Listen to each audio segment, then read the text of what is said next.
கிறிஸ்தேசுக்குள் அன்பாய் அழைக்கப்பட்ட அன்புக்குரிய சகோதரர்களே, அன்புக்குரிய சகோதரிகளே, மீண்டுமாக நம்முடைய வாழ்நாட்களில் ஒரு நாளை நமக்கு கிருபையை கூட்டி கொடுத்த நம்முடைய பிதாவாகிய தேவனுக்கு நம்முடைய ஆண்டவராகிய இயேசு கிறிஸ்துவின் நாமத்தினாலே துதிகளையும் ஸ்தோத்திரங்களையும் நாம் ஏறெடுத்துக்கொண்டு நாம் வாரந்தோறும் பார்த்து வந்து கொண்டிருக்கக்கூடிய கொரிந்தியர் நிருபத்தின் அடுத்த பாடத்திற்குள்ளாக நாம் கடந்து செல்லலாம்.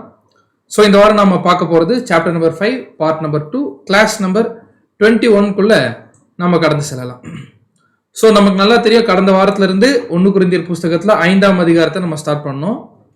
ஸோ இந்த 5ஆம் அதிகாரத்தினுடைய மேஜரான கான்டெக்ஸ்ட் என்ன அப்படின்ற ஒரு விஷயம் நமக்கு நல்லா தெரியும். கான்டெக்ஸ்ட் அப்படின்னு நம்ம அந்த ஒரு வார்த்தையை பயன்படுத்தும் போது உங்களுக்கு நல்லா தெரியும் எந்த ஒரு கருப்பொருளின் அடிப்படையில் அந்த ஒரு வசனங்கள் இருக்கும், எந்த சூழ்நிலையின் அடிப்படையில் அந்த வசனங்கள் எழுதப்பட்டிருக்கு அப்படின்ற ஒரு விஷயத்தை புரிஞ்சுக்கிட்டு படிக்கிறது தான் கான்டெக்ஸ்டுவல் ஸ்டடி. நம்ம படிக்கக்கூடிய அநேக புக் ஸ்டடீஸை அதன் அடிப்படையில் தான் என்ன பண்ணிட்டு இருக்கோம்னா நம்ம படிச்சுட்டு இருக்கோம். ஸோ அதன் அடிப்படையில் 1 கொரிந்தியர் 5ஆம் அதிகாரத்தினுடைய கான்டெக்ஸ்ட் என்ன அப்படின்னு பார்த்தீங்கன்னா, போன வாரத்திலே நம்ம ரொம்ப தெளிவாக பார்த்துட்டோம். என்ன பார்த்துட்டோம்னா, ஒரு மோசமான ஒரு விபச்சார முகாந்திரமான ஒரு தவற கொரிந்து சபையில் இருக்கக்கூடிய ஒரு சகோதரன் என்ன பண்ணிடுவாருன்னு பார்த்தீங்கன்னா செஞ்சிருவாரு. அந்த சகோதரனுக்கு அவங்க எடுக்க வேண்டிய ஒரு சரியான ஒரு முடிவை, அதாவது ஒரு சரியான ஒரு நடவடிக்கையை, ஒழுக்க ரீதியான நடவடிக்கையை கொரிந்தில் இருக்கக்கூடிய பரிசுத்தவான்கள் எடுக்காததுனால இந்த ஒரு விஷயம் வந்து அப்போஸ்தலனாகிய பவுலுக்கு போய் ரீச் ஆயிருக்கு. அப்படி ரீச் ஆயிருக்கக்கூடிய ஒரு விஷயத்துக்கு அப்போஸ்தலனாகிய பவுல் கொரிந்தியர்கள் எப்படி அவங்க வந்து பிஹேவ் பண்ணணும், எப்படி அவங்க செயல்பட்டிருக்கணும், எப்படி வந்து அந்த ஒரு சகோதரனை டீல் பண்ணணும், இந்த மாதிரியான ஒரு மோசமான காரியங்கள் சபைக்குள் நடக்கும்பொழுது எப்படி சபை செயல்படணுன்ற ஒரு விஷயத்துக்கு ஒட்டுமொத்த சுவிசேஷத்துக்கும் ஒரு எக்ஸாம்பிளா இந்த 1 கொரிந்தியர் 5ஆம் அதிகாரத்தில் ஒரு மிகப்பெரிய கவுன்சிலிங் அப்போஸ்தலனாகிய பவுல் கொடுத்திருப்பார். ஸோ அந்த இடத்துல போன வாரத்தில் நம்ம பார்த்து நீங்க என்ன பண்ணிட்டு இருக்கீங்கன்னு பார்த்தீங்கன்னா, ஒரு சரியான ஒரு நடவடிக்கை எடுக்காம நீங்க என்ன பண்ணிருக்கீங்கன்னு பார்த்தீங்கன்னா மேன்மை பாராட்டிட்டு இருக்கீங்க. அப்பேற்பட்டவன் உங்களை விட்டு நீக்காம நீங்க என்ன பண்ணிட்டு இருக்கீங்கன்னா மேன்மை பாராட்டிட்டு இருக்கீங்க. நீக்காம அப்படின்னு என்ன அர்த்தம்? டிஸ்ஃபெலோஷிப், சபை ஐக்கியத்தை விட்டு அந்த சகோதரனை தள்ளி விடாம அப்படின்னு சொல்லும் போது நம்ம போன வாரமே நம்ம பார்த்துட்டோம். அதாவது வந்து பாத்தீங்கன்னா அந்த ஒரு தவறை வந்து அவர் புரிந்து கொள்ளாமலே போறதுக்கு வாய்ப்பு இருக்கு. ஏன் அப்படின்னு பாத்தீங்கன்னா, இவங்க எந்த ஒரு ஆக்ஷனையும் எடுக்காத போது அந்த ஒரு தவறை சபை அங்கீகரிக்கிற மாதிரி என்ன ஆயிரும். ஸோ சபையினுடைய பரிசுத்தத்தை காக்காம அப்பேற்பட்ட ஒரு விஷயத்தை நீங்க என்ன பண்ணிட்டு இருக்கீங்கன்னா செஞ்சுட்டு இருக்கீங்க. இந்த ஒரு விஷயத்தை குறித்து நான் என்ன பண்ணிட்டேன்னு பாத்தீங்கன்னா முடிவு எடுத்துட்டேன். நீங்க எப்படி முடிவு எடுக்கணும்ன்ற ஒரு விஷயத்தை அப்போஸ்தலனாகிய பவுல் என்ன பண்றாருன்னு அங்க சொல்லி கொடுக்குறாரு. ஸோ என்ன ஒரு விஷயத்தை செய்ய சொல்றார் அப்படின்னு பாத்தீங்கன்னா அப்போஸ்தலனாகிய பவுல் கொரிந்து சபையை வசனம் வாசிக்கலாம். 1 கொரிந்தியர் 5ஆம் அதிகாரம் 5ஆம் வசனம். 1 கொரிந்தியர் 5ஆம் அதிகாரம் 5ஆம் வசனம்.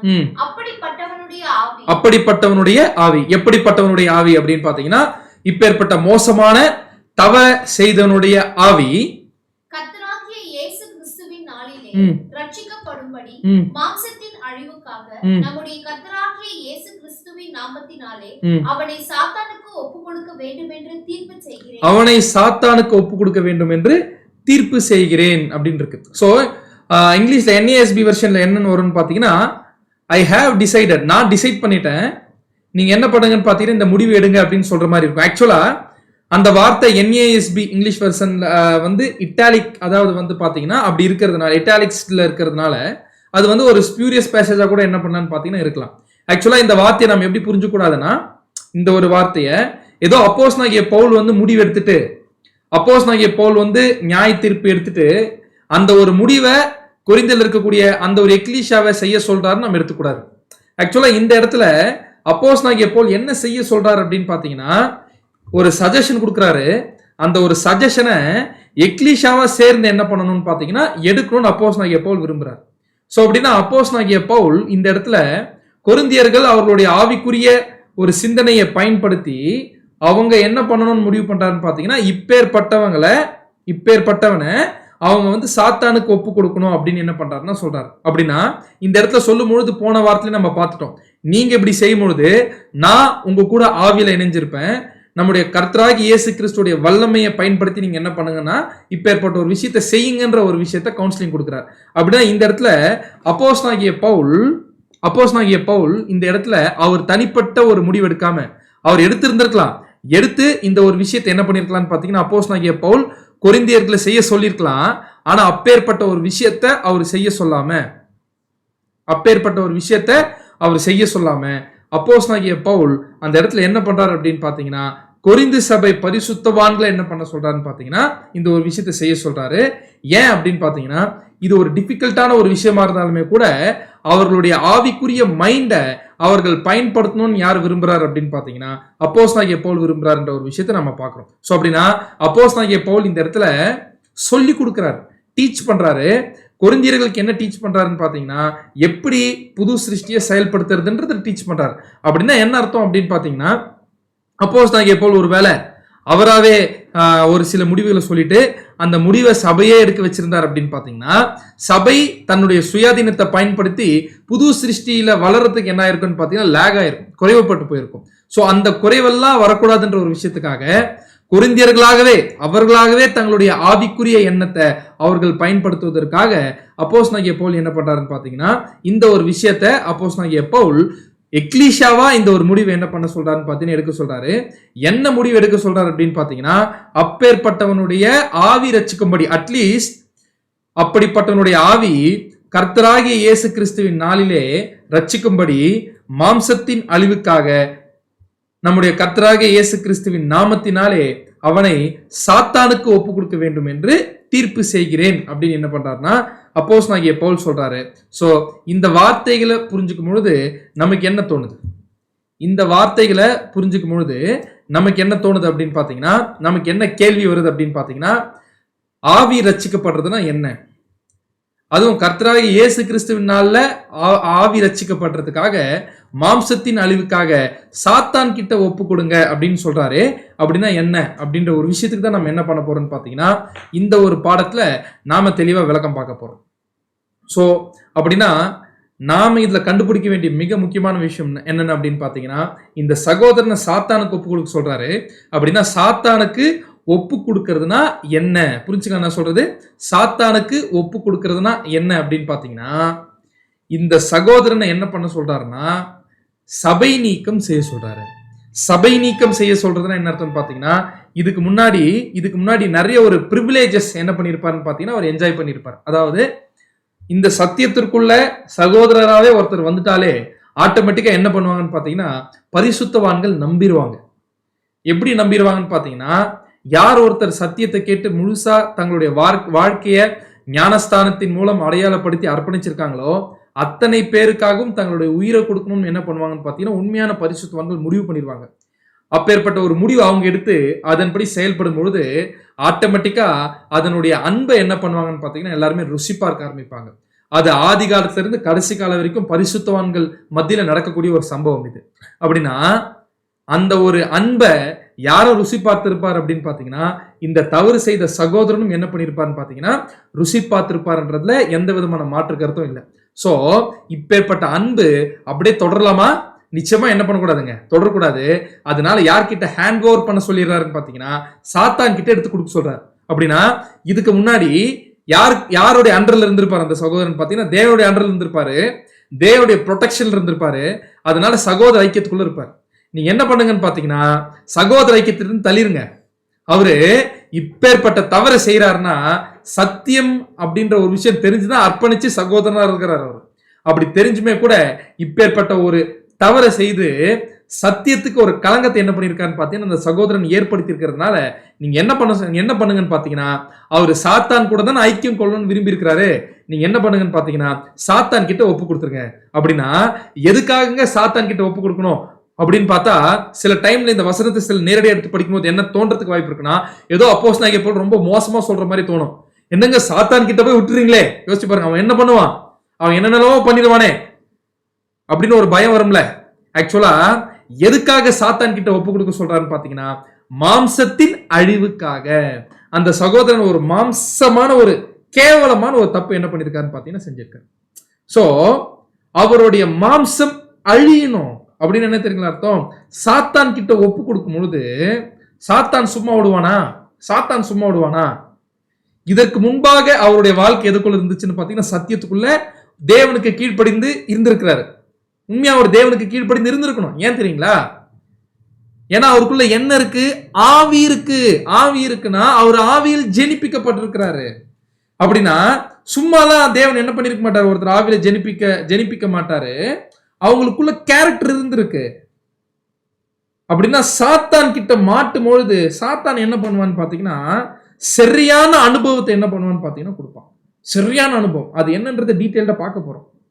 அப்படி அந்த அனுபவம் வரும்பொழுது அவங்களுக்கு என்ன ஃபீலிங் ஆகும் அப்படின்னு பாத்தீங்கன்னா, இப்பேற்பட்ட ஒரு சத்தியத்தை விட்டு நம்ம ஒரு மோசமான தவறுக்குள்ள போனதுனால இப்பேற்பட்ட மோசமான அனுபவங்களை, மோசமான சோதனைகளை நம்ம என்ன பண்ணிட்டு இருக்கோம், ஃபேஸ் பண்ணிட்டு இருக்கோம்னு அவங்க ஃபீல் பண்ணும்போது ஆட்டோமேட்டிக்கா மாம்சத்தின்படி இனி நம்ம என்ன பண்ணக்கூடாது, செயல்படக்கூடாதுன்ற ஒரு விஷயத்தை என்ன பண்ணுவாங்கன்னு பாத்தீங்கன்னா புரிஞ்சுக்கிட்டு அந்த மாம்சப்படி என்ன பண்ண மாட்டாங்கன்னு பாத்தீங்கன்னா செயல்படக்கூடாதுன்றதை உணர்ந்துக்கிட்டு அதுக்கப்புறம் என்ன பண்ண மாட்டாங்க, செயல்படாம திருந்துவாங்க. புரிஞ்சுங்களா? அப்படி திருந்துனா அட்லீஸ்ட் என்ன சொல்றாருன்னு பாத்தீங்கன்னா டைரக்டா இது வேற எப்படியுமே நம்ம விளக்கம் பார்க்க முடியாது. கர்த்தராகிய இயேசு கிறிஸ்துவின் நாளிலே, கர்த்தராகிய இயேசு கிறிஸ்துவின் நாள் அப்படின்னு என்ன அர்த்தம்? கர்த்தராகிய இயேசு கிறிஸ்துவின் நாள்னா அது எந்த நாள்? எந்த நாள் அது? கர்த்தராகிய இயேசு கிறிஸ்துவின் நாள்னா என்ன அர்த்தம்? கிறிஸ்துவனுடைய 1000 ஆண்டு அரசாட்சி. சோ அந்த நாளுக்குள்ள அவருடைய ஆவி ரட்சிக்கப்படும்படி, அப்படின்னா கர்த்தராகிய இயேசு கிறிஸ்துவின் நாள்ல அவருடைய ஆவி ரட்சிக்கப்படணும்னா யாருடைய ஆவி? அந்த சகோதரனுடைய ஆவி. நான் சொல்றது புரிஞ்சுங்களா? கொரிந்து சபையில் இருக்கக்கூடிய சகோதரனுடைய ஆவி ரட்சிக்கப்படணும். எப்போ? கர்த்தராகிய இயேசு கிறிஸ்துவின் நாள்ல 1000 இயர்ஸ்ல ரட்சிக்கப்படணுமாமா. அப்படின்னா என்ன அர்த்தம்? 1000 இயர்ஸ்ல அவர் உயிர் தேர்ந்து என்ன பண்ணணும்னு பாத்தீங்கன்னா 1000 இயர்ஸ்ல அவர் உயிர் தேர்ந்து என்ன பண்ணணும்னு பாத்தீங்கன்னா வரணும். அப்படின்னா எந்த உயிர் தேர்தலை பத்தி அவர் பேசுறாரு? எந்த உயிர் தேர்தலை பத்தி அவர் பேசுறாரு? எந்த உயிர் தேர்தலை பத்தி அவர் பேசுறாரு? சபையா உயிர் தேர்ந்து வர்றதை பத்தி பேசுறாரா? திரள் கூட்டமா உயிர் தேர்ந்து வர்றதை பத்தி பேசுறாரா? சபையா உயிர் தேர்தலை பத்தி வர்றதை பத்தி பேசுறாரா? அல்லது திரள் கூட்டமா ஒரு உயிர் தேர்ந்து வருவாரா அப்படின்னு பத்தி பேசுறாருன்னு பாத்தீங்கன்னா தெளிவா இது சபையா வருவார்னு என்ன பண்ணல அந்த இடத்துல பேசல. என்ன சொல்றாருன்னு பாத்தீங்கன்னா மாம்சத்தின் அழிவுக்காக சாத்தான் கிட்ட ஒப்பு கொடுங்க, அட்லீஸ்ட் அவருடைய ஆவியாவது ரட்சிக்கப்படும்படி. அப்படின்னா சபையா போகாக்கிட்டு கூட அட்லீஸ்ட் திரள் கூட்டமாவது கிறிஸ்துவனுடைய நாள்ல அவர் உயிர் தெழுந்து வருவதற்காக நீங்க அப்பேற்பட்ட அனுபவத்துக்குள்ள ஒப்பு கொடுங்கன்னா, ஒப்பு கொடுத்தா மட்டும் பத்தாது, அந்த அனுபவத்துக்குள்ள அந்த சகோதரன் போகும்போது அந்த அனுபவத்துக்குள்ள ஃபீல் பண்ணி கஷ்டப்பட்டு திரும்பி என்ன பண்ணுவார், அவரு மனம் திரும்பி வருவாரு. மனம் திரும்பி வந்து ஒரு வாழ்க்கையை ஏதோ வாழ்ந்தாலுமே, ஏதோ இல்ல அட்லீஸ்ட் திரள் கூட்டமாவது அந்த ஸ்டேஜுக்காவது அவர் வாழ்க்கை என்ன பண்ண முடியும்னு பாத்தீங்கன்னா போக முடியும். அப்படின்னா இதுல இருந்து நமக்கு என்ன தெளிவா ஒரு விஷயம் அண்டர்ஸ்டாண்ட் ஆகுதுன்னு பாத்தீங்கன்னா, அப்போஸ்தலனாகிய பவுல் அந்த இடத்துல சொல்லும் பொழுது அந்த சகோதரனை பொறுத்த வரைக்குமே, அந்த சகோதரனை பத்தி பேசும்பொழுது அங்க போயிட்டு திருந்திட்டு வர அந்த சகோதரனை பத்தி சொல்லும்போது அவர் அட்லீஸ்ட் திரள் கூட்டமாவது போறதுக்கு என்னவா இருக்கு, வாய்ப்பு இருக்குன்ற ஒரு விஷயத்தை என்ன பண்றாருன்னு பாத்தீங்கன்னா சொல்றாரு. அட்லீஸ்ட் அந்த ஒரு வாய்ப்புக்காக அவங்க போனோன்றதுக்காக நீங்க என்ன பண்ணுங்க, நீங்க சாத்தான் கிட்ட ஒப்பு கொடுங்கன்னு சொல்றாரு. இது அப்படியே நம்ம எது கூட கம்பேர் பண்ணலாம்னு பாத்தீங்கன்னா லேவியராகமம் 16ஆம் அதிகாரத்துல நம்ம கம்பேர் பண்ணலாம். சோ லேவியராகமம் 16ஆம் அதிகாரத்துல நம்ம எதை குறிச்சு படிப்போம் அப்படின்னு பாத்தீங்கன்னா டே ஆஃப் அட்டோன்மெண்ட் குறிச்சு படிப்போம். டே ஆஃப் அட்டோன்மெண்ட்னா ஒப்புரவாக்குதலின் நாளை குறிச்சு என்ன பண்ணோம்னா நம்ம படிப்போம். சோ அந்த ஒப்புரவாக்குதலின் நாள்ல நமக்கு நல்லா தெரியும், காளை பலியை குறிச்சு பார்த்திருக்கோம், வெள்ளாட்டுக்கடா பலியை குறிச்சு நம்ம பார்த்திருக்கோம். அது வந்து கிறிஸ்துவனுடைய பலி, அது சபையினுடைய பலி அடையாளப்படுத்தும். ஆனா ஒப்புரவாக்குதலின் நாள்ல இன்னொரு ஆடு ஒண்ணு இருக்கும். அந்த ஆடுக்கு பேர் என்ன ஆடுன்னு பாத்தீங்கன்னா போக்காடு. அந்த போக்காடு எங்க அனுப்பிச்சுடுவாங்க அப்படின்னு பாத்தீங்கன்னா வனாந்திரத்துக்கு அனுப்பிச்சுடுவாங்க. புரிஞ்சுங்களா? ஒருத்தர் கையில கொடுத்து வனாந்திரத்துக்கு என்ன பண்ணிடுவாங்க பாத்தீங்கன்னா அனுப்பிச்சுடுவாங்க. சோ அந்த வனாந்தரத்திலே செத்துரும். புரிச்சுங்க சொல்றது? போக்காடு எங்க செத்துரும்னு பாத்தீங்கன்னா வனாந்தரத்துல செத்துரும். ஆனா வனாந்தரத்துல சாதாரணமா சாகுமா? நல்லா புரிஞ்சுக்குங்க. வனாந்தரத்துல எடுத்துன்னு போய் போக்காடு விட்டுட்டா போக்காடு செத்து போயிருக்கும். செத்து போன போக்காடு எப்படி சாகிறதுக்கு வாய்ப்பு இருக்கு? கொஞ்சம் இமேஜின் பண்ணி பார்க்கலாம். வசனம் இல்ல, கொஞ்சம் நம்ம இமேஜின் பண்ணி பார்க்கலாம். எப்படி சாகிறதுக்கு வாய்ப்பு இருக்குன்னு பாத்தீங்கன்னா அப்படி வனாந்தரத்துல கொண்டு போய் விடும்பொழுது ஒருவேளை எப்படி வேணா இருந்திருக்கலாம். பட் யோசிச்சு பாருங்க, எப்படியோ ஒண்ணு வனாந்தரத்துல கொண்டு போனாலுமே செத்துருக்கோம். வனாந்தரத்துல போய் விட்டாலுமே செத்துருக்கோம். ஆனா யோசிச்சு பாருங்க, இங்கேயே செத்துருக்கலாம். அதுக்கு எங்கேயே செத்துருக்கலாம். ஆசாரிப்பு கூடாரத்துல என்ன பண்ணிருக்கலாம்னு பாத்தீங்கன்னா செத்துருக்கலாம். அப்படின்னா போக்காட நம்ம எது கூட கம்பேர் பண்ணுவோம்னா திரள் கூட்டத்து கூட கம்பேர் பண்ணுவோம். அப்படின்னா திரள் கூட்டம் வகுப்பார தேவன் எங்க கொண்டு போய் விட்டுருவாருன்னா வனாந்தரத்துல விட்டுருவாரு. வனாந்தரத்துல விடுறதுனா என்ன அர்த்தம்னு பாத்தீங்கன்னா கர்த்தருடைய ஆடு காளையை போல பலி செலுத்தும். காளையை போல பலி செலுத்தும்னா தங்களுடைய வாழும் உரிமைகளை தாங்களாகவே என்ன பண்ணுவாங்கன்னு பாத்தீங்கன்னா பலி செலுத்துவாங்க. அவர்கள் தான் சபை அப்படின்ற ஒரு விஷயத்தை நம்ம நல்லா பார்த்திருக்கோம், அநேக பாடத்துல பார்த்திருக்கோம். ஆனா திரள் கூட்ட வகுப்பார் என்ன பண்ண மாட்டாங்கன்னா அவங்களாகவே பலி செலுத்த மாட்டாங்க, அவங்களாகவே கேரக்டர் காட்ட மாட்டாங்க. அவங்களுக்குள்ள உலக பிரகாரமான இச்சைகள், உலக பிரகாரமான ஆசைகள், உலக பிரகாரமான பாவங்கள். உதாரணத்துக்கு நேத்து கூட அருமையா நம்ம என்ன பண்ணோம் அப்படின்னு பாத்தீங்கன்னா பேரபிள்ஸ்ல கூட ஒரு 3 பாயிண்ட் நம்ம அருமையா என்ன பண்ணோம்னு பாத்தீங்கன்னா பார்த்தோம். எந்த பாயிண்ட் அப்படின்னு பாத்தீங்கன்னா, ஆண்டவர் அழைப்பு கொடுக்கும் பொழுது ஒரு சிலர் என்ன பண்ணிடுவாங்க, நான் நிலம் வாங்கிட்டேன் அந்த நிலத்தை பார்த்துக்கணும்னு போயிடுவாங்க. ஒரு சிலர் நான் எருது வாங்கிட்டேன் அதை பார்த்துக்கணும்னு போயிடுவாங்க. ஒரு சிலர் என்ன பண்ணணும், நான் கல்யாணம் பண்ணிட்டேன் நான் என்ன பண்ணுவேன்னு பாத்தீங்கன்னா வர முடியாதுன்ற ரீசன் சொல்லுவாங்க பாத்தீங்களா. அந்த மாதிரி தேவனுக்கு தங்களுடைய வாழ்க்கையை அர்ப்பணிக்கிறதுல என்ன பண்ணிடுவாங்கன்னு பாத்தீங்கன்னா ரீசன்ஸ் வைப்பாங்க. புரிச்சுங்களா? ரீசன்ஸ் வைப்பாங்க. அந்த 3 ரீசன்ஸை கூட எக்ஸாம்பிள் எடுத்துக்கலாம். அப்படி ரீசன்ஸ் வைக்கிறவங்கள தான் தேவன் என்ன பண்ணிடுறாருன்னு பாத்தீங்கன்னா வனாந்திரத்துக்கு அனுப்பிச்சிருவாரு. அந்த வனாந்திரத்துக்கு போகும்போது என்ன ஆயிருன்னு பாத்தீங்கன்னா நிலம் அழிஞ்சு போயிடும், எருது செத்து போயிடும், ஒய்ஃபே கூட செத்து போலாம் கல்யாணம் பண்ணோம்னா. தேவன் எக்ஸாம்பிள் சொல்றேன் நான், உதாரணத்துக்கு புரிஞ்சுக்கிறதுக்கு. ஏன்னா அப்படி ஒரு அனுபவத்துக்குள்ள போய், ஏன்னா அது மேல ஆசை வச்சு தானே போறாங்க. அந்த மாதிரி ஒரு அனுபவத்துக்குள்ள போகும் பொழுது என்ன பண்ணுவாங்கன்னு பாத்தீங்கன்னா, ஐயோ நான் பண்ணது தவறு அப்படின்ற ஒரு விஷயத்த உணர்ந்து திருந்துவார்கள்.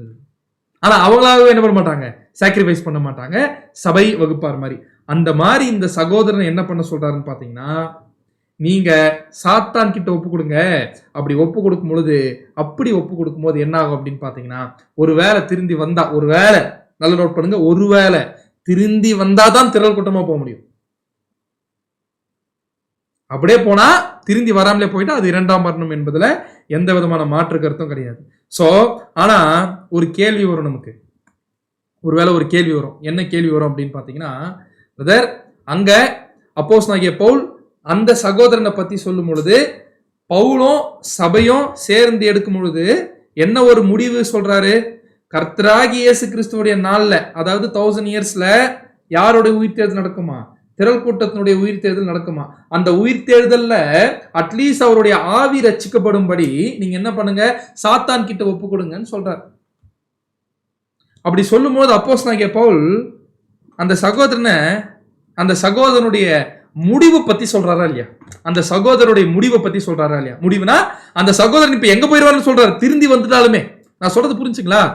சாத்தானுடைய அழிவுக்காக அப்படின்னு பேசும் பொழுது அவர் திருந்தி வந்தாலுமே எங்க போயிருவாருன்னு அப்போஸ்தலனாகிய பவுல் சொல்றாரு. இப்பேற்பட்ட மோசமான தவறு செய்தவர் அப்படின்னு பாத்தீங்கன்னா அட்லீஸ்ட் அவர் திரள் கூட்டமாவது வர்றதுக்காக தான் இந்த ஒரு வார்த்தையை அங்க அப்போஸ்தலனாகிய பவுல் என்ன பண்றாருன்னா பயன்படுத்துறாரு. இதுல ஒரு 1000 இயர்ஸ் ப்ரூஃப் பண்ற ஒரு அருமையான ஒரு பாயிண்ட் இதுல இருக்கு. என்ன பாயிண்ட் இருக்கு, இந்த சகோதரனுடைய ஆவி எப்ப ரட்சிக்கப்படுமாமா, கர்த்தராகிய இயேசு கிறிஸ்துவுடைய நாள்ல. இவர் என்ன கிளாஸ் என்ன வகுப்பாரா வரப்போறாரு, அவரு என்ன வகுப்பாரா வரப்போறாரு, திரள் கூட்ட வகுப்பாரா வரப்போறாரு. திரள் கூட்டத்தினுடைய உயிர் தேர்தல் எப்போ, மகா உபத்திரவத்தின் காலத்துல. புரிச்சுங்களா? மகா உபத்திரவத்தின் காலத்துல தான் திரள் கூட்டத்துடைய உயிர் தேர்தல் நமக்கு நல்லா தெரியும். ஆனா இந்த இடத்துல என்ன சொல்றாரு, இவருடைய ஆவி எப்பதான் ரட்சிக்கப்படுமாமா, கர்த்தராகிய இயேசு கிறிஸ்துவுடைய நாள்ல. அப்படின்னா கர்த்தராகிய இயேசு கிறிஸ்துவுடைய நாள் என்பது என்ன, 1000 மட அரசாட்சி. அப்ப 1000 மட அரசாட்சிக்குள்ளதான் இது நடக்குன்னு ப்ரூவ் ஆகுது, மகா உபத்திரவ காலம். அப்ப அந்த மகா உபத்திரவ காலத்தில் தான் யாருடைய உயிர் தேர்தல் நடக்க போகுது அப்படின்னு பாத்தீங்கன்னா திரள் கூட்டத்தினுடைய உயிர் தேர்தல் நடக்க போகுது. இதெல்லாம் ரொம்ப பேசிக்கான வசனம். இது வேற எப்படியுமே நீங்க என்ன பண்ண முடியாது, சொல்ல முடியாது. 1000 மட அரசாட்சி ஸ்டார்ட் ஆகும்னு சொல்லவங்களால இந்த வசனத்துல என்ன பண்ண முடியாதுன்னு பாத்தீங்கன்னா சரியான ஒரு இன்டர்பிரேஷன்ஸை கொடுக்கறதுக்கு வாய்ப்பே இல்லை. ஜஸ்ட் ஒரு டாக்டரினல் பாயிண்ட். திரும்பிய நம்ம கேரக்டர் பாயிண்ட்க்கு வந்துடலாம்.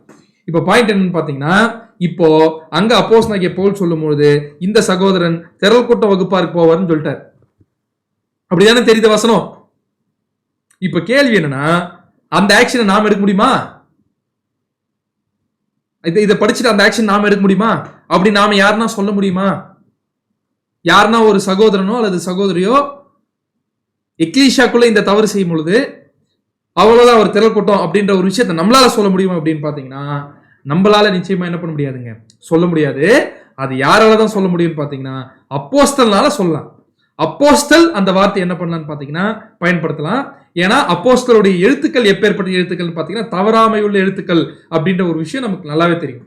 சோ இது அப்போஸ்தலர்களுக்கு இருக்கக்கூடிய அத்தாரிட்டி. ஆனா அப்போஸ்தலனாகிய பவுல் ஒரு விஷயம் சொல்லிட்டார். என்ன சொல்லிட்டாருன்னு பாத்தீங்கன்னா, அப்போஸ்தலனாகிய பவுல் என்ன சொல்லிட்டாருன்னு பாத்தீங்கன்னா, இப்படி தவறு செய்து யாருன்னா சபையில் இருக்கும் பொழுது, இப்பேற்பட்ட தவறுக்குள்ள அவர்கள் போகும் பொழுது நிச்சயமா அவர்கள் ஒரு வேளை ஒரு சாத்தான் கிட்ட ஒப்பு கொடுக்கும் பொழுது நிச்சயமா அவங்க அனுபவத்தை பெற்று அதன் மூலம் திரும்பி மனம் திரும்பக்கூடியவர்கள் யாருன்னு பாத்தீங்கன்னா திருப்பட்டம் வகுப்பார். சபை இப்ப ஏற்பட்ட தவறுக்குள்ளேயும் போகாது. அதே மாதிரி சபை எப்படிதான் இருக்கும்னு பாத்தீங்கன்னா ஓவர் கமர்ஸா இருக்கும். சபையை திருத்தணும்னா ஒரு அனுபவத்தை கொடுத்துதான் சபையை என்ன பண்ண வேண்டிய அவசியம் இல்லைன்னு பாத்தீங்கன்னா திருத்த வேண்டிய அவசியம் இல்லை. இது ரெண்டு வித்தியாசத்தை நம்ம ரொம்ப தெளிவா என்ன பண்ணணும்னு பாத்தீங்கன்னா புரிந்து கொள்ள வேண்டும். ஆனா அந்த சகோதரனை சாத்தான் கிட்ட ஒப்பு கொடுங்க அப்படின்னு சொல்றது எதற்காக அப்படின்னு பாத்தீங்கன்னா அந்த பாவம் செய்த சகோதரன் தன்னுடைய ரொம்ப மோசமான ஒரு நிலைமை அவர் என்ன பண்ணணும்னு பாத்தீங்கன்னா உணர்ந்துகிட்டு தேவன் கிட்ட இருக்கக்கூடிய ஐக்கியமும் சகோதரர்கள் கிட்ட இருக்கக்கூடிய ஐக்கியமும் விலையேற பெற்றதுன்ற ஒரு விஷயத்தை அந்த சகோதரன் என்ன பண்ணணும்னு பாத்தீங்கன்னா உணர்ந்து கொள்ளணும். எதை விட விலையேற பெற்றது? அவர் கேவலமான ஒரு தவறுக்குள்ள போயிருப்பாருல அந்த சகோதரன், அதை விட எப்பேற்பட்ட ஒரு விலையேற பெற்ற ஒரு விஷயம்ன்ற ஒரு விஷயம் அது இல்லாத போது தான் என்ன இருக்குன்னு பாத்தீங்கன்னா புரிஞ்சிருக்கும். அந்த சகோதரன் யோசிச்சு பாருங்க, அந்த சகோதரனுடைய மைண்ட் செட் எப்படி இருந்திருக்கும்? எக்ஸ்ட்ரீமா சகோதர ஐக்கியத்துக்குள்ள இருந்திருக்கலாம். ஆனா அப்பேற்பட்ட தவறு செய்ததின் மூலம் அப்பேற்பட்ட ஐக்கியத்தை இழக்கும் பொழுதுதான் அந்த அருமை புரிஞ்சிருக்கும். என்ன அருமை புரிஞ்சிருக்கும் அப்படின்னு பாத்தீங்கன்னா எப்பேற்பட்ட ஒரு சகோதர ஐக்கியத்தையும் தேவனுடைய அன்பையும் என்ன பண்ணிட்டோம், நாம இழந்துட்டோம் அப்படின்ற ஒரு விஷயத்த அந்த சகோதரன் என்ன பண்ணியிருப்பான்னு பாத்தீங்கன்னா உணர்ந்திருப்பார். இப்ப கேள்வி அந்த சகோதரன் கொரிந்தியர்கள் தள்ளி விட்டு இருப்பாங்கல்ல, எங்க சாத்தான் கீழே ஒப்பு கொடுத்துருப்பாங்கல்ல, ஒப்பு கொடுக்கறதுனா சபை நீக்கம் பண்ணிருப்பாங்கல்ல. சபை நீக்கம் பண்ணிட்ட பிறகு அந்த சகோதரனுக்கும் தேவனுக்கும் தொடர்பு இருக்குமா அப்படின்னு கேள்வி கேட்டா என்ன பதில் சொல்லலாம்? அந்த சகோதரனுக்கும் தேவனுக்கும் தொடர்பு இருக்குமா அப்படின்னு கேள்வி கேட்டா என்ன பதில் சொல்லலாம்? நிச்சயமா இல்ல. ஏன்னா அவர் யார் கையில ஹேண்ட் ஓவர் பண்ணியாச்சு? சாத்தான் கையில ஹேண்ட் ஓவர் பண்ணியாச்சு. திங்க் பண்ணி பாருங்க. சோ அப்படி போய் ஹேண்ட் ஓவர் பண்ணும் பொழுது ஒரு மோசமான அனுபவத்தை வாங்கிட்டு ஒருவேளை அவர் திருந்துனா அப்ப நீங்க என்ன பண்ணிக்கங்க, அந்த சகோதரனை மறுபடியும் சேர்த்து கொள்ளுங்கள். அப்படின்னா அவரை துரத்தி விடுறது நோக்கம் கிடையாது. அங்க அப்போஸ்தலனாகிய பவுல் சொல்றது, அங்க அந்த தவறு செய்த சகோதரனை துரத்தி விடுறது நோக்கம் கிடையாது. அவர் மறுபடியும் தன்னுடைய தவறு உணர்ந்து கொண்டு அவரு திரும்பியும் ஐக்கியத்துக்குள்ள வர வரைக்கும் நீங்க என்ன பண்ணணும்னு பாத்தீங்கன்னா இந்த ஒரு முடிவு எடுக்கணும்னு சொல்றாரு. இந்த சகோதரன் திரும்பி வந்தாரா அப்படின்னு பாத்தீங்கன்னா வந்தார். தன்னுடைய தவறு உணர்ந்து வந்தார். வசனம் வாசிக்கலாம். 2 கொரிந்தியர் 2ஆம் அதிகாரம் 4ஆம் வசனம் முதல் 11ஆம் வசனம் வரை. இப்ப டைரக்டா 1 கொரிந்தியர்ல சொன்ன விஷயம் திரும்பி 2 கொரிந்தியர்ல அந்த சகோதரன் திரும்பி வந்ததையும் அப்போஸ்தலனாகிய பவுல் தெளிவா பதிவு பண்றார். வசனம் வாசிக்கலாம். 2 கொரிந்தியர் 2ஆம் அதிகாரம் 4ஆம் வசனம் முதல் 11ஆம் வசனம் வரை வசனம் சொல்லி படிங்க. 2 கொரிந்தியர் 2ஆம் அதிகாரம் 4ஆம் வசனம் முதல்.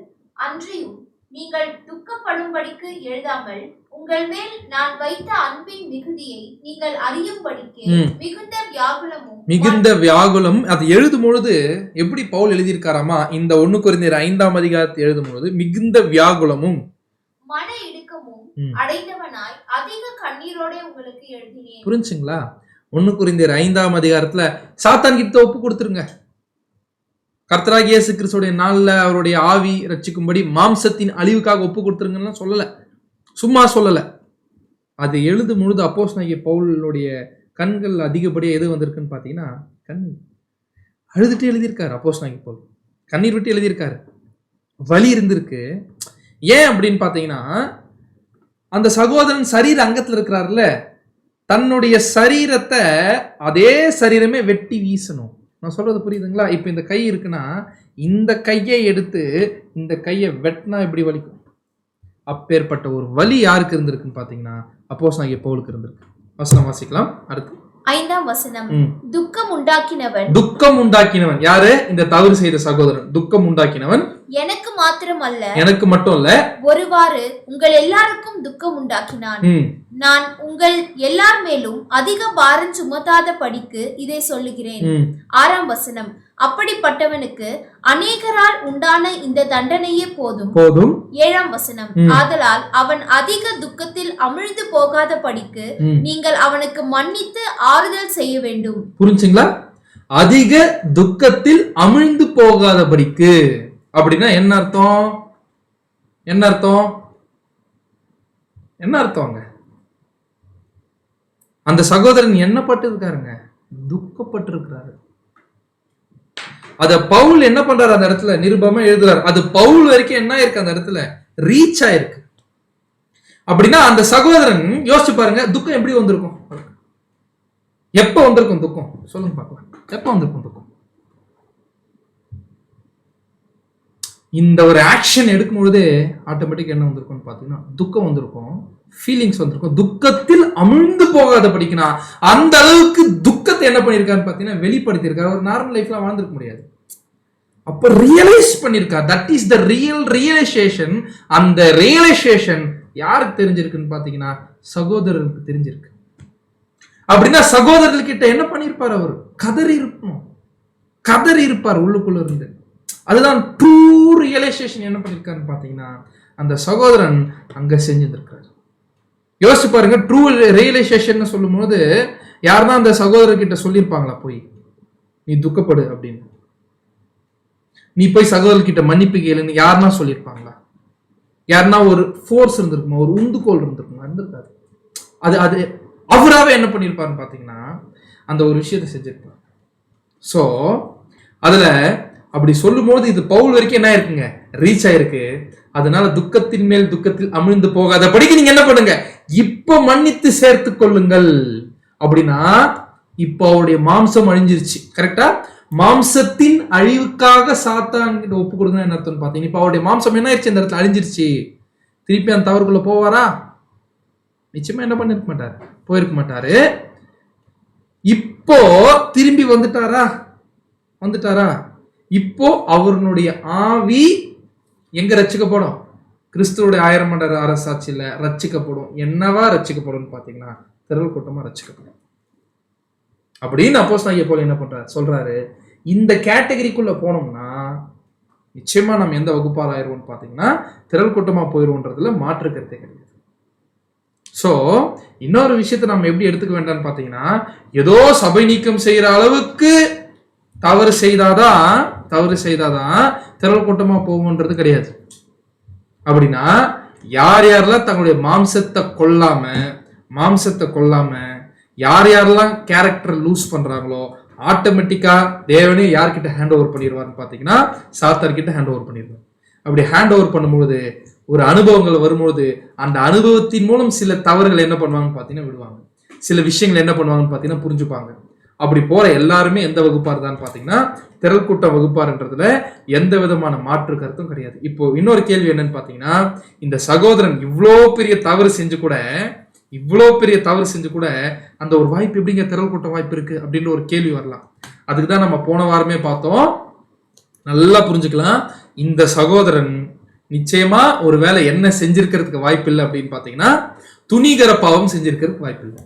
அதாவது எல்லாம் தெரிஞ்சு ஒரு ஒரு டெலிபரேட் என்ன பண்ண காணும்னு பாத்தீங்கன்னா இந்த ஒரு விஷயம் செய்யாததுனாலதான் அவர் மனம் திரும்புவதற்கு என்ன கிடைச்சிருக்குங்க? வாய்ப்பு கிடைச்சிருக்கு. நம்ம போன வாரமே படிச்சுட்டோம் எபிரேயர்ல. எக்ஸ்ட்ரீமா பரிசுத்த ஆவிக்கு விரோதமா தெரிஞ்சு பாவம் செய்கிறவர்களை மனம் திரும்புவதற்கு ஏதுவாக புதுப்பிக்கிறது கூடாத காரியம். இந்த இடத்துல கூடுச்சா இவருக்கு? மனம் திரும்புவதற்கு ஏதுவாக அவரை புதுப்பிக்க முடிஞ்சிச்சுன்னா என்ன அர்த்தம்னு பாத்தீங்கன்னா அவர் என்ன பண்ண காணும் அப்படின்னு பாத்தீங்கன்னா குழந்தையா இருந்திருக்கிறார். கிறிஸ்துவுக்குள்ள என்னவா இருந்திருக்கலாம்? ஒரு வேலை குழந்தையா இருந்திருக்கிறவங்களுக்கு தான் இந்த வாய்ப்பு. இப்போ பிராக்டிக்கலா நான் சொல்றேன், சொல்றோம். எக்ஸாம்பிள் கொஞ்சம் திங்க் பண்ணி பார்க்கலாம். என்ன திங்க் பண்ணி பார்க்கலான்னு பாத்தீங்கன்னா நமக்கு பொருந்துமா?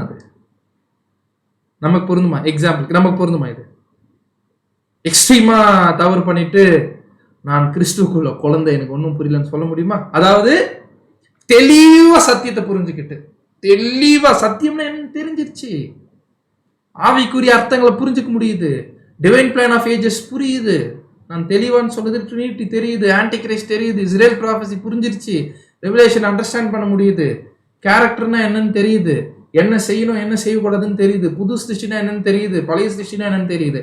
இது என்ன பாவம் ஆகாது அப்படின்னு பாத்தீங்கன்னா அதாவது அறியாமை செய்யற பாவம் கிடையாது, அது துணிகிற பாவம் தான். அந்த துணிகிற பாவத்துக்கு என்ன பண்ண முடியாது, இதெல்லாம் நாம கம்பேர் செய்யறதுக்கு வாய்ப்பே இல்லை.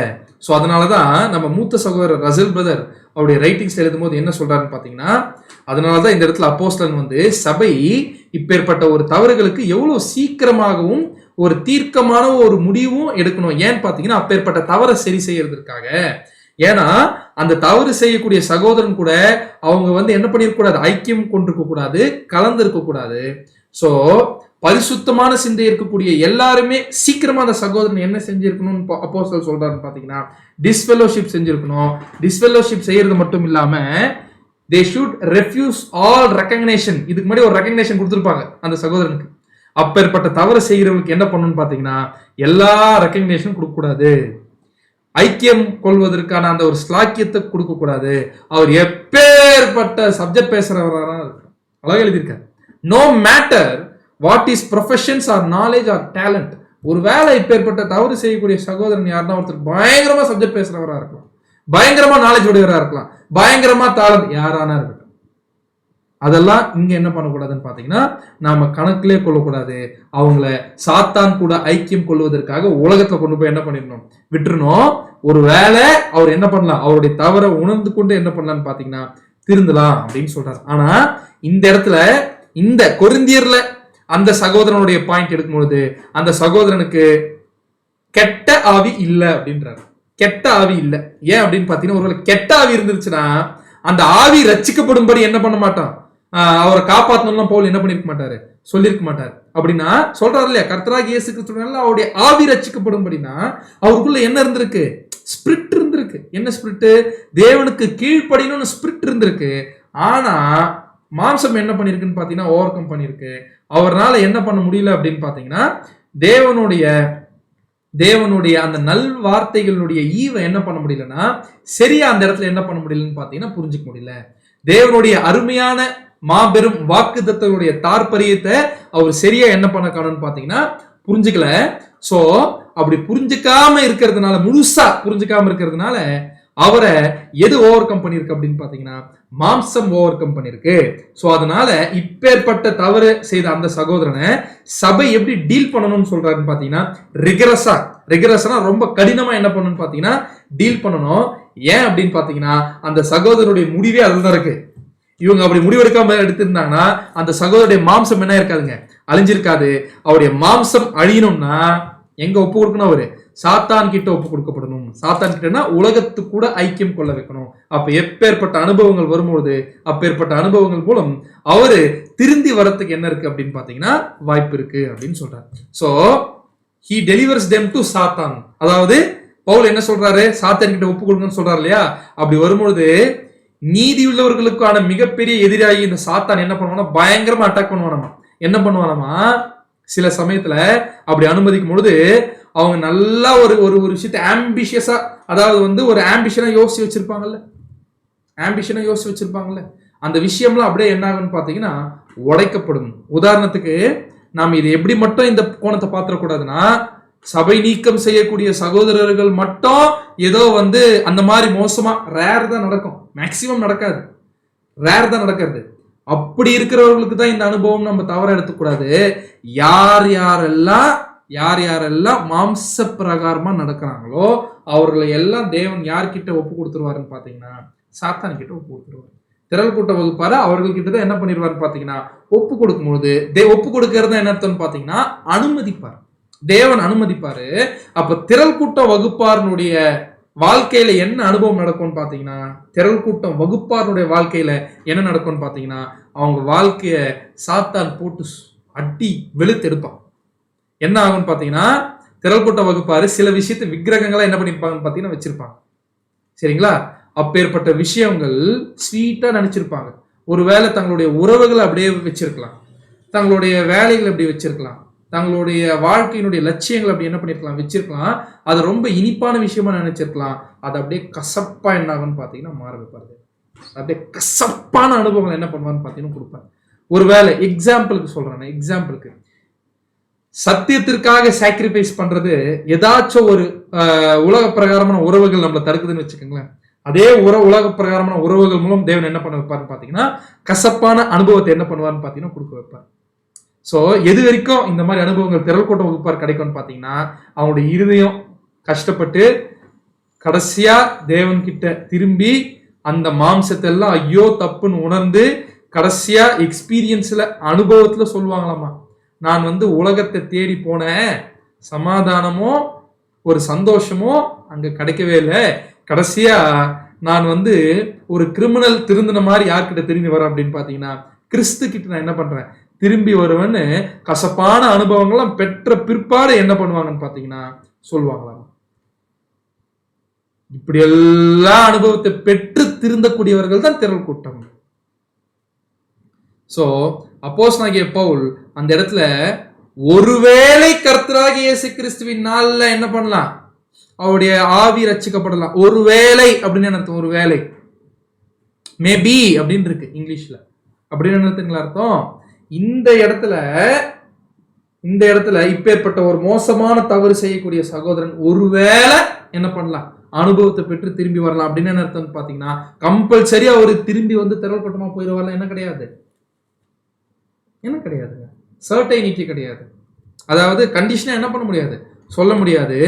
ஸோ ஒரு வேலை என்னவாகவும் ஆகலாம் அப்படின்னு பார்த்தீங்கன்னா, வராமலே போயிட்டாருன்னா அந்த ஆவி ரட்சிக்கப்படாது, திருந்தாமலே போயிட்டாருன்னா மனப்பூர்வமா அட்லீஸ்ட் திரள் கூட்டமாக கூட மாற முடியாது. அவர் எதுக்குள்ளதான் போகணும் அப்படின்னு பார்த்தீங்கன்னா இரண்டாம் மரணத்துக்குள்ளதான் அவர் என்ன பண்ணணும்னு பார்த்தீங்கன்னா போகணும். அப்படின்னா திரள் கூட்டம் வகுப்பார் நிச்சயமா எதுக்குள்ள கடந்து செல்றாங்கன்னு பார்த்தீங்கன்னா இப்பேற்பட்ட ட்ரபுள்குள்ள சோதனைக்குள்ள அவங்க என்ன பண்றாங்கன்னு பார்த்தீங்கன்னா கடந்து செல்றாங்கன்றதுல எந்த விதமான மாற்று கருத்தும் இல்லை. ஸோ திரள் கூட்ட வகுப்பார் அப்படின்னு சொல்லும் போது ஏதோ மகா உபத்திரவத்துல மட்டும் போய் மாட்டி வரவங்க திரள் கூட்டம் இல்லை. மகா உபத்திரத்துல மாட்டாங்கன்னா அது எக்ஸ்ட்ரீமான உபத்திரம். ஆனா நம்ம மூத்த சகோதரர் ரசில் பதர் என்ன சொல்றாரு அப்படின்னு பாத்தீங்கன்னா, இது மகா உபத்திரவத்துக்குள்ள போற திரள் கூட்டம் வகுப்பாரை மட்டும் அடையாளப்படுத்தாது, ஒட்டுமொத்த சுவிசேஷ யுகத்திலுமே இந்த குரூப் ஆஃப் பீப்புள் என்ன பண்றாங்கன்னு பாத்தீங்கன்னா இருக்கிறாங்க. அந்த சுவிசேஷ யுகத்துல இருக்கக்கூடிய திரள் கூட்டம் என்ன பண்ணும் அப்படின்னு பாத்தீங்கன்னா, அவங்களா சாக்ரிஃபைஸ் பண்ணாததுனால, அவங்களா தங்களுடைய மாம்சத்தை பலி செலுத்தாதனால தேவனே என்ன பண்றாருன்னு பாத்தீங்கன்னா சாத்தானா அவங்க வாழ்க்கையில அனுமதிக்கிறது மூலமா, அதன் மூலம் வரக்கூடிய பாடுகள், கஷ்டம், துன்பத்தின் மூலமா ஐயோ இது தப்புன்னு அதுக்கப்புறம் உணர்ந்து என்ன பண்ணுவாங்க, அவங்க வருவாங்க. புரிஞ்சுங்களா? அதுதான் இவர்கள் எங்கிருந்து வந்தவர்கள், இவர்கள் மிகுந்த உபத்திரவத்திலிருந்து வந்தவர்கள். புரிஞ்சுங்களா? இவர்கள் மிகுந்த உபத்திரவத்திலிருந்து வந்தவர்கள் அப்படின்ற ஒரு விஷயத்த நாம் இப்படிதான் என்ன பண்ணணும்னு பாத்தீங்கன்னா புரிஞ்சுக்கணும். மிகுந்த உபத்திரவம் ஏன்னு பாத்தீங்கன்னா அவங்களா தங்களுடைய வாழ்க்கையை பலி செலுத்தாதனால தேவனா அந்த ஒரு விஷயத்தை செலுத்த வைக்கிறாரு. தேவனா அந்த ஒரு விஷயம் கசப்பான விஷயம்னு புரிய வைக்கிறாரு. அதாவது இந்த உலகத்துல ஏதாச்சும் பெருசா இருக்கா தேவனை கம்பேர் பண்ணும்போது, சத்தியத்தை கம்பேர் பண்ணும்போது ரொம்ப பெருசா இருக்கா? என்ன சாக்ரிஃபைஸ் பண்ணலாம் தேவனுக்காக? அவர் கொடுக்கக்கூடிய விஷயம் என்ன, நம்ம பலி செலுத்துற விஷயம் என்ன? அவர் நமக்கு கொடுக்கக்கூடிய விஷயம் சாகாமை, தேவனுடைய சாயலை அவருடைய சாயலை கொடுக்கிறாரு. ஆனா சில விஷயத்துல சத்தியத்துக்காக சில முடிவு எடுக்கிறதுக்கு என்ன பண்ணுவோம்னு பாத்தீங்கன்னா தேவனுக்காக கொடுக்கறதுல என்ன வரும்னு பாத்தீங்கன்னா திரள் நல்லா யோசிப்பாங்க. கொஞ்சம் என்ன பண்ணுவாங்க எடுத்துப்பாங்க, முழுசா என்ன பண்ண மாட்டாங்கன்னு பாத்தீங்கன்னா முழுசா தெரியும். ஆனா கான்சியஸுக்கு நல்லா தெரியும், மனசாட்சிக்கு நல்லா தெரியும், ஐயோ இது செய்யணும்னு தெரியும், ஆனா செய்ய மாட்டாங்க.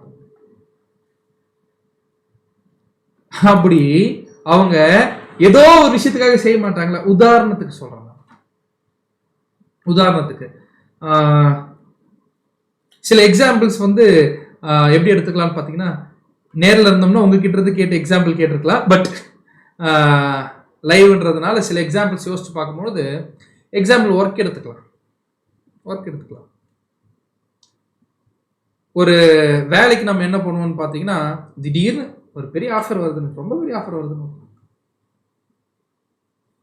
அந்த ஆஃபர்ல பார்த்தீங்கன்னா அந்த ஆஃபருக்கு போனோம்னா எது தடையாயிருன்னு பார்த்தீங்கன்னா சத்திய வாழ்க்கை என்ன ஆகும்னு பார்த்தீங்கன்னா தடையாயிரும். ஆனா போனா அது ஒரு பெரிய ஆஃபர். அது சபை எப்படி முடிவு எடுக்கும், திரள் கூட்டம் எப்படி முடிவு எடுக்கும்? சபைக்கு ஒரு எக்ஸாம்பிள் சொல்றேன் நான்.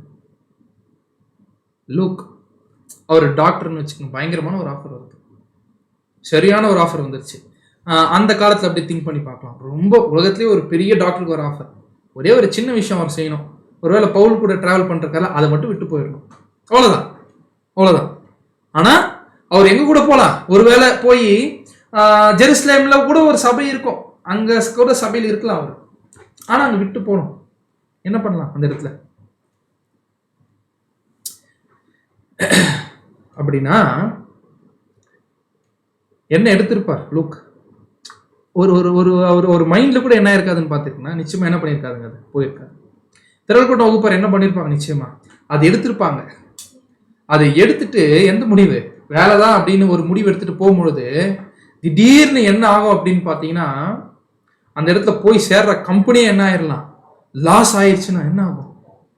ஐயோ இதுவும் போச்சு, இதுவும் போச்சு, அந்த வாய்ப்பும் போச்சு. அப்போ தேவன் என்ன பண்ணுவார்னு பார்த்தீங்கன்னா, அப்போ உடைச்சு காட்டுவார் இது ஒண்ணுமே இல்லை. அதுதான் சாத்தான் கிட்ட ஒப்பு கொடுக்குறது. எக்ஸாம்பிள் புரிஞ்சுக்கிறதுக்கு. சில சமயத்துல இன்னொரு எக்ஸாம்பிள் ஹெல்த் வச்சுக்கலாம். ஹெல்த் தேவனுக்குன்னு சில சமயத்துல என்ன பண்ண மாட்டோம்னா, முழுசா ஹெல்த் கொடுக்க மாட்டோம். ஐயோ ஹெல்த் ஸ்பாயில் ஆயிருமேன்னு கொஞ்சம் பார்ப்போம். அதாவது நான் சொல்றது ப்ராப்பரா கொடுக்க வேண்டிய இடத்துல. எல்லாத்துக்கும் எக்ஸாம்பிள் சரியா நாம தேவனுக்குன்னு கொடுக்க வேண்டிய இடத்துல ஐயோ கொஞ்சம் எடுத்து வச்சுக்கிறோம்னு வச்சுக்கோங்களேன், என்ன ஆயிரும் அப்படின்னு பாத்தீங்கன்னா, திடீர்னு ஏதாச்சும் ஒரு பெரிய அடி என்ன ஆகும்னு பாத்தீங்கன்னா வரும். அப்பதான் என்ன ஆகும் அப்படின்னு பாத்தீங்கன்னா, ஐயோ நம்ம என்ன பண்ணிட்டோம், அந்த இடத்துல மிஸ் பண்ணிட்டோமேன்னு இருக்கும். நேத்து சொன்ன ஒரு எக்ஸாம்பிள் எடுத்துக்கலாம். நேத்து பேரபிள்ல பார்த்த எக்ஸாம்பிள் எடுத்துக்கலாம். அதுல யூதர்களை அழைக்கும் பொழுது வந்து ஒரு சிலர் என்ன சொல்லிட்டாங்கன்னு பாத்தீங்கன்னா, நான் வந்து என்ன வாங்கிட்டு போவேன், நான் வந்து நிலம் கொல்ல போறேன். நோவாவின் காலத்தில் நடந்தது போல நம்மளுடைய காலத்தில் நடக்கும்னு பார்த்தோம்ல. ஒருத்தர் பெண் கொண்டும் கொடுத்தும். ஸோ எக்ஸாம்பிளுக்கு சொல்றேன். அந்த எக்ஸாம்பிள் நாம் எடுத்தோம்னா, எக்ஸாம்பிளுக்கு வந்து மேரேஜ் எடுத்துக்கலாம். மேரேஜ் எக்ஸாம்பிள் எடுத்துக்கலாம். அப்படி மேரேஜ் எக்ஸாம்பிள் எடுக்கும்போது எப்படிதான் முடிவு பண்ணணும்னு பார்த்தீங்கன்னா, மேரேஜ் ஆவிக்குரிய மைண்டோட தான் என்ன பண்ணணும்னு பார்த்தீங்கன்னா முடிவு எடுக்கணும். திருமணத்தில் ஒருவேளை ஆவிக்குரிய மைண்ட்ல முடிவு எடுக்காம ஏதோ ஒரு ஆவிக்குரிய என்ன சொல்றது, ஒரு சரியான ஒரு பார்ட்னரை தேர்ந்தெடுக்கலன்னு வச்சுக்கோங்களேன், என்ன ஆகாங்க போயிட்ட பிறகு அதுக்கப்புறம் தான் என்ன ஆகும்னு பார்த்தீங்கன்னா, அந்த கசப்பான ஒரு அனுபவம் என்ன ஆகும்னு பார்த்தீங்கன்னா உள்ளுக்குள்ள வரும். தேவனுக்கான முழுசா என்ன பண்ண முடியாதுன்னு பார்த்தீங்கன்னா செய்ய முடியாது. ஸோ இந்த இடத்துல யார் எக்ஸ்ட்ரீமா தேவனுக்காக மட்டுமே எந்த கான்சிக்வன்சஸும், அதாவது என்ன வேணா நடக்கட்டும்ப்பா, நான் தேவனுக்கு தான் முடிவு எடுப்பேன், தேவனுக்காக மட்டும்தான் முடிவு எடுப்பேன்றதுல அது அவங்கவுங்க வாழ்க்கைக்கு தான் தெரியும். நாம வந்து இதுல எந்த சகோதரனுடைய ஷூஸையும் நம்ம போட்டுட்டு என்ன பண்ண முடியாதுன்னா நிற்க முடியாது. ஸோ அப்படி யார் தெளிவா தேவனுக்காக இருக்கிறாங்களோ அவங்க தான் சர்ச் கிளாஸ் சபை. அப்படி எடுக்கும்போது என்ன ஆகும் அப்படின்னு பார்த்தீங்கன்னா, அதுல திரள் கூட்டம் அப்படி ஒரு தவறான முடிவு எடுக்கும்போது என்ன ஆகும்னு பார்த்தீங்கன்னா, அதுல ஒரு மோசமான அனுபவத்தை வாங்கிட்டு என்ன பண்ணுவாங்கன்னு பார்த்தீங்கன்னா, அவங்க மனம் திரும்பி வருவாங்க. ஆனா இன்னொரு கொஸ்டின் வரும். என்ன கொஸ்டின் பார்த்தீங்கன்னா, அப்ப சபைக்கு வந்து பாடுகளே வராதா, திரள் கூட்டத்துக்கு தான் பாடுகளா அப்படின்னு பார்த்தீங்கன்னா அப்படி கிடையாது. சபைக்கு பாடுகள் வரும். அந்த பாடுகள் எப்படி வருமாமா, படிங்க sister. There is a difference. அது படி. There is a difference, however, a great difference between these sufferings of the sacrificers and those sufferings previously mentioned. வித்தியாசம் இருக்காமா, சபை செலுத்தக்கூடிய பலிக்கும் திரள் கூட்டம் செலுத்தக்கூடிய பலிக்கும் மிகப்பெரிய வித்தியாசம் இருக்கு. Those sufferings previously mentioned of the class having their flesh destroyed. நல்லா புரிஞ்சுக்கங்க. திரள் கூட்டம் வகுப்பாரு தேவன் சாத்தான அவங்க வாழ்க்கையில அனுமதிச்சு அவங்க மாம்சத்தை அவர் அழிக்கிறார். நல்லா புரிஞ்சுக்கங்க, அவர் அழிக்கிறாரு. திரள் கூட்டமான அழிக்கல, திரள் கூட்டமான தன்னுடைய மாம்சத்தினுடைய எண்ணத்தை விடல, அனுபவத்தின் மூலம் அதை அழிக்கிறாங்க. ஆனா சபை வகுப்பார் என்ன பண்ணுவாங்களாமா, இவங்க பேரே செல்ஃப் சாக்ரிஃபைசிங் கிளாஸ், அதாவது தானாவே பலி செலுத்தக்கூடிய வகுப்பார். எதற்காக? தேவனுக்காக, நீதியின் நிமித்தம், தேவனுடைய ஊழியத்துக்காகவும் சத்தியத்துக்காகவும் தேவனுடைய ஜனங்களுக்காகவும் நேரடியாகவோ மறைமுகமாகவோ அவங்க எக்ஸ்ட்ரீமான பலி செலுத்தி பாடுகளை அனுபவிப்பார்கள். அது சந்தோஷமா அனுபவிப்பாங்க. அதுல அவங்களுக்கு எக்ஸ்ட்ரீமான சமாதானம் கிடைக்கும். அதான் பவுல் சொல்றாரு, அதி சீக்கிரம் நீங்கிவிடும் லேசான உபத்திரம். யாருடைய உபத்திரம்? பவுலுடைய உபத்திரம். எப்படி இருக்கமா, லேசான உபத்திரம் அப்படின்றாரு. அப்படின்னா சர்ச் கிளாஸ் அப்பேற்பட்ட சாக்ரிஃபைஸ் பண்ணாலுமே உபத்திரமாவே பார்க்காது. ஏன்னா அது அவங்க எப்படி அனுபவிக்கிறாங்கன்னு பாத்தீங்கன்னா, சந்தோஷமா என்ன பண்றாங்கன்னு பாத்தீங்கன்னா பாடுகளை அனுபவிக்கிறாங்க. நீதி நிமித்தம் துன்பப்படுகிறவர்கள் பாக்கியவான்கள். அதுதான் உங்க நம்முடைய ஆண்டவராகிய இயேசு கிறிஸ்து சொன்னார். எப்படி நம்ம அதே எக்ஸாம்பிள் எடுத்துக்கலாம். சில வாழ்க்கையில் எடுக்கக்கூடிய பெரிய டிசிஷன்ஸ் தேவனுக்காக எடுப்பாங்க. அந்த முடிவு எடுத்ததுனாலேயே மிகப்பெரிய பாடுகள் அவர்களுக்கு வரும். ஆனா அது பெரிய பாடாவே அவங்களுக்கு தெரியாது. அது சந்தோஷமா என்ன பண்ணுவாங்கன்னு பாத்தீங்கன்னா அவங்க சகிப்பார்கள். தங்களுடைய மாம்சத்தை அவங்களே வெட்டுவாங்க. அதுதான் கர்த்தருடைய ஆடு. காளை மாறியே பலியாகும். காளையை வெட்டினது ஆரோன், கர்த்தருடைய ஆடை வெட்டுறது ஆரோன். ஆரோன் யாரு? நம்முடைய ஆண்டவராகிய இயேசு கிறிஸ்துடைய புது சிருஷ்டி. அந்த புது சிருஷ்டி தானே நமக்குள்ளயும் இருக்கு. அப்படின்னா புது சிருஷ்டி எப்பவுமே மாம்சத்தை வெட்டிட்டே இருந்துச்சுன்னா, அவங்க சர்ச் கிளாஸ். ஸோ இவங்களுக்கும் பாடு வரும், அவங்களுக்கும் பாடு வரும். ஆனா ரெண்டுத்துல என்ன இருக்குன்னு பாத்தீங்கன்னா வித்தியாசம் இருக்கு. அப்படின்ற ஒரு விஷயத்த நம்ம என்ன பண்ணிடக்கூடாதுன்னு பாத்தீங்கன்னா மறந்துடக்கூடாது.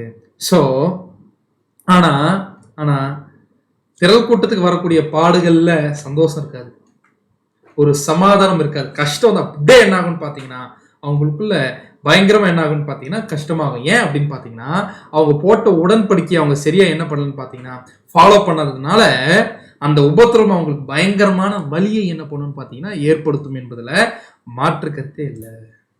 ஸோ நல்லா புரிஞ்சுக்கலாம். கர்த்தராகிய இயேசு கிறிஸ்துவின்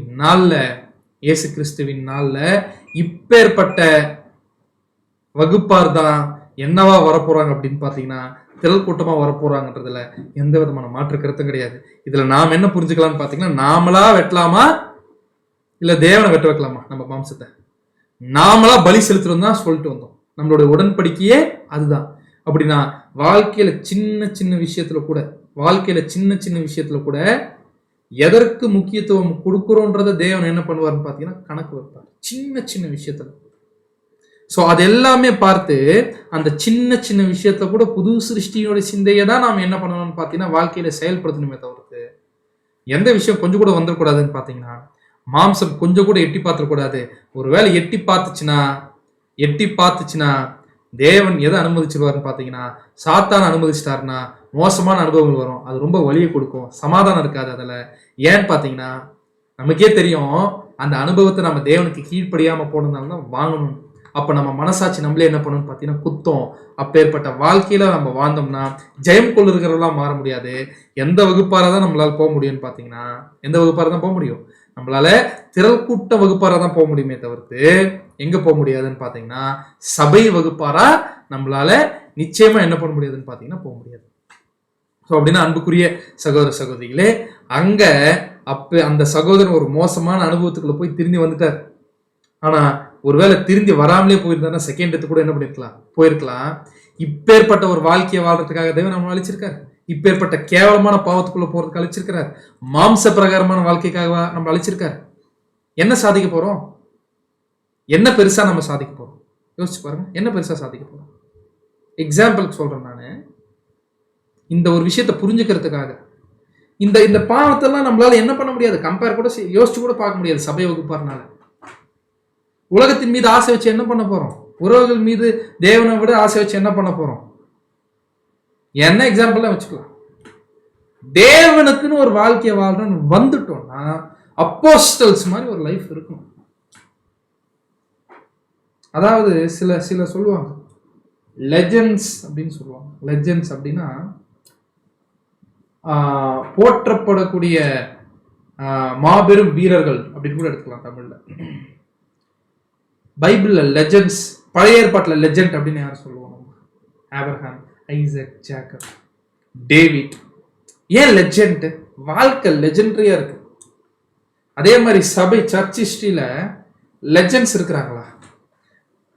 பெரிய லெஜெண்ட்ஸ் அப்போஸ்தலர்கள் விட்டுடலாம், நம்ம அந்த கேட்டகரிக்குள்ள போக முடியாது. வேற யாரும் லெஜெண்ட் இருக்கிறாங்களா? லூக் எடுத்துக்கலாம் எக்ஸாம்பிள். லூக்காக்கும் நமக்கும் ஏதாச்சும் பெரிய வித்தியாசம் இருக்கா? லூக்காவும் மனுஷன் தானே, நாமளும் மனுஷன் தானே. சரி, மேரி மேக்டலின் எடுத்துக்கலாம், மகதலேனா மரியாள் எடுத்துக்கலாம். லெஜெண்ட்ஸா இல்லையா? அதாவது வரலாற்றில் பொறிக்கப்பட்டாச்சா? அதாவது எக்ஸாம்பிளுக்கு ஒரு புரிஞ்சுக்கிற மாதிரி சொல்றேன். 144,000 பேருக்கு ஒரு நேம் போர்டு இருக்குன்னு வச்சுக்கோங்களேன். பெயர் பலகை பரலோகத்தில் இருக்குன்னு வச்சுக்கோங்களேன். அதுல ஒண்ணு எழுதிட்டு வர்றாருன்னு வச்சுக்கோங்களேன். அதாவது அந்த நேம் போர்டுல பொறிச்சாச்சுன்னா பொறிச்சதுதான், திருப்பி மாற்ற முடியாது. அதாவது கன்ஃபார்மான லிஸ்ட் தான் போதுன்னு வச்சுக்கோங்க. அந்த லெஜெண்ட்ஸ் நேம் இருக்குல்ல, அதுல லூக்காவோட நேம் போயிருக்காதா? ஸ்டேவானோட நேம் போயிருக்காதா? மேரி மேக்டலுடைய நேம் போயிருக்காதா? Russell பிரதருடைய name போயிருக்காதா? நம்ம நேம் அதுல பொறிக்கப்பட்டிருக்கா? பொறிக்கப்படணும்னு ஆசை இருக்கா? ஒரே வாழ்க்கை, அதை வாழ்ந்துடணும், தேவனுக்காக வாழ்ந்துடணும். இதுல நம்ம கொண்டு போறதுக்கு ஒண்ணுமே இல்லை. சில சமயத்துல சில விஷயத்தெல்லாம் அப்படியே கேரக்டர்ஸ் தேவையில்லாம லூஸ் பண்ணும். திரள் போட்ட வகுப்பா, தீமை பேசி, புறம் கூறி, சகோதரர்களை பகைச்சி, அன்வான்ட் தேவையில்லாத காரியத்தெல்லாம் யோசிக்கிறது, தேவையில்லாம விஷயத்தெல்லாம் கரப்ட் ஆகிறது. இதே 7ஆம் கால சபையில இதே நொடியில உலகத்துல அநேக பரிசுத்தவான்கள் பயங்கரமான ட்ரையல்ஸ்ல சத்தியத்துல ஓடிட்டு இருக்கிறாங்க. எக்ஸாம்பிளுக்கு ஆப்பிரிக்கால, உள்நாட்டு ஆப்பிரிக்கான்றது பெரிய கண்டம், அதுல அநேக நாடுகள் இருக்கு. நம்மளுடைய அன்பு சகோதரர்கள் நிறைய பேர் இருக்கிறாங்க. அப்படியே இருதயத்தை கிழிக்கக்கூடிய செய்திகள்லாம் கேள்விப்படுறோம். அங்க வந்து பாத்தீங்கன்னா உள்நாட்டு யுத்தம் போயிட்டு இருக்கு. தீவிரவாதிகள் முழுக்க அப்படியே ஆக்கிரமிச்சுட்டாங்க. அப்படியே ரோட்ல போற வரவங்களாம் என்ன பண்ணிட்டு இருக்காங்கன்னு பாத்தீங்கன்னா சுட்டு கொண்டு போகக்கூடிய நிலைமை. அதுல நம்மளுடைய அன்பு சகோதரி ஒருத்தர், ஏஞ்சலின் அப்படின்னு ஒரு சகோதரி சொல்றாங்க, அவங்க அந்த உள்நாட்டு கலவரத்தில் இருக்கிறாங்களாமா. அங்க என்ன இருக்குன்னு பாத்தீங்கன்னா, திடீர்னு வந்து வீட்டுக்குள்ள புகுந்து சுட்டுட்டு போயிட்டே இருக்கிறாங்க தீவிரவாதிகள். அதுல வந்து திடீர்னு என்ன இருக்கு அப்படின்னு பாத்தீங்கன்னா, ஒரு 2 மாசத்துக்கு முன்னாடி, 1 மாசத்துக்கு முன்னாடி நினைக்கிறேன் நான், பக்கத்து வீட்டுல இருந்து சொல்லியிருக்கிறாங்க, உங்க வீட்டுல யாரோ இருக்கிறாங்க. திடீர்னு போய் கதவு திறந்து பார்த்தா வீட்டுல என்ன பண்ணிருக்கிறாங்கன்னு பாத்தீங்கன்னா, ஒருத்தர் என்ன இருக்கான். எப்படி இருந்திருக்கும் சகோதரி?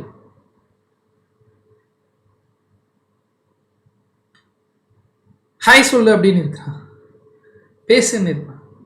ஸோ வந்து நீங்க யாரு அப்படின்னு கேட்டீங்க, யாருன்னு சொன்னாதான் பேசுவியா அப்படின்னு கேட்டு. ஸோ அந்த இடத்துல அவன் கொண்டுட்டு போயிருக்கலாம், பட் சகோதரிக்கு பாதுகாப்பு இருந்திருக்கு அந்த டைம்ல.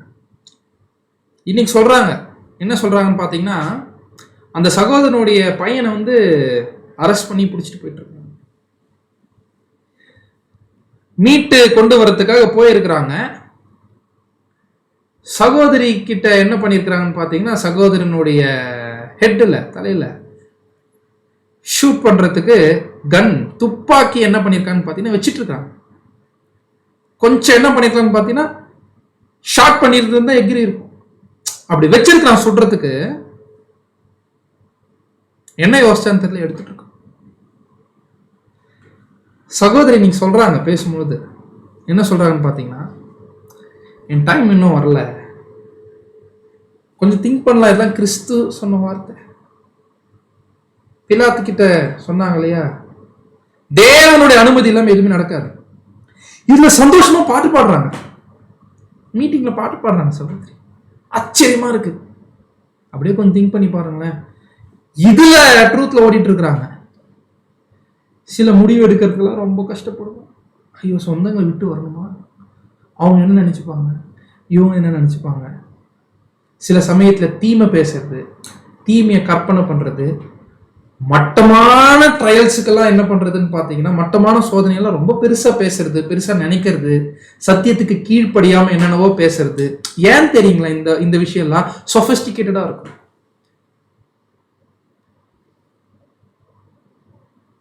யோசிச்சு பாருங்க, நம்மள யாருன்னா கன் பாயிண்ட்ல வைக்கிறாங்களா? துப்பாக்கி வச்சாதான் திருந்தவனா திறவு கூட்டம். நல்லா புரிஞ்சுக்கணும். வராதா? துப்பாக்கி வராது நமக்கு. அன்புக்குரிய சகோதர சகோதரிகளே, அதுவும் பர்டிகுலரா இப்போ ஒரு ஃபேஸ்புக்ல ஒரு வீடியோ, ஒரு ரோமன் கேத்தலிக் சர்ச் ஃபாதர் பேசி வைரலாகி ஒட்டுமொத்த இந்தியாவுமே கிறிஸ்டியன்ஸை மோசமா பார்க்கக்கூடிய அளவுக்கு ஆயிடுச்சு. நாளைக்கு RSS தீவிரவாதி கழுத்துல கத்தி வைக்கலாம். அப்ப பேசுவோமா? தீமை பேச தோணுமா? அப்ப புறம் கூற தோணுமா? ஒரு சகோதரனை கரெக்டா யோசிக்க தோணுமா? மீட்டிங்கை மிஸ் பண்ண தோணுமா? யோசிச்சு பாருங்க. அந்த மாதிரி ஒரு தீவிரவாதி இருக்கக்கூடிய இடத்துல மீட்டிங்கை நடத்த முடியாது. சகோதரர்களை பார்க்கோமா செத்துருமான்னு கூட தெரியாது. நிறைய பேர் வீடுகள் இல்லாம முட்புதர்கள்லயும் மலைகள்லயும் குகையிலையும் ஒளிஞ்சிட்டு இருக்காங்களாமா உள்நாட்டு கலவரத்துல. சாப்பாடு கிடைக்காது. இதெல்லாம் நான் ஏதோ டார்க் ஏஜஸ்லயோ ஏதோ ஹிஸ்டரி பேசல அன்புக்குரிய சகோதரர்களே. இன்னைக்கு இப்போ நடந்துட்டு இருக்கு, இப்போ லைவா நடந்துட்டு இருக்காங்க. யோசிச்சு பார்க்கலாம். ஒருவேளை அவங்க ஒரு கேரக்டர் காமிச்சு சத்தியத்தில் அந்த நிலைமையில் இருக்கக்கூடிய ஒரு எக்ஸ்ட்ரீமான ஒரு கேரக்டர், சத்தியத்தை அவங்க படிக்கும் பொழுதும் சத்தியத்துக்கு நிமித்தம் அவங்க காட்டக்கூடிய கேரக்டரை எப்படி பார்ப்பார் தேவன்?